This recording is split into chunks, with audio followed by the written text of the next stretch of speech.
man si Senador Christopher Bongo nga sa katapusan matapos na mga political conflicts sa Senado agud man nga makatutok ang mga mamalidha sa pagtrabaho kag pagserbisyo sa mga pumuluyo. Suno kay go ang tagsa ka oras kag minuto nga na-delay bangod man sa political conflict nga nagka-apekto sa serbisyo publiko kag sa pagpasar sa mga importante nga hagna. Ginpayag man ni Go nga handa siya nga magbulig kag magsuporta sa mga programa hagna kag tika nga makabenepisyo sa mga pumuluyong Pilipino. Yari kag mamatanayin kabahin sang payag ni Senator Christopher Bongo. Tingin niyo sir, tapos na yung gulo? Fresh start na? Hopefully, sana tapos na yung gulo, makapagtrabaho na tayo, makapagservisyo na tayo.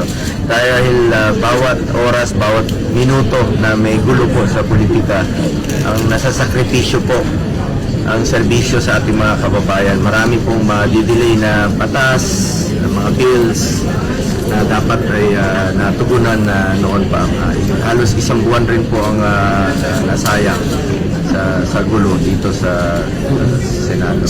Ako naman, tutulong po ako, susuporta po ako sa mga programa, sa mga bills o sa mga batas na makakatulong talaga sa mga mahihirap ating kababayan. Nakakaasa po ng suporta sir, yung bagong mayorya sa inyo sir? Basta sa kapakanan po ng mga kababayan nating Pilipino.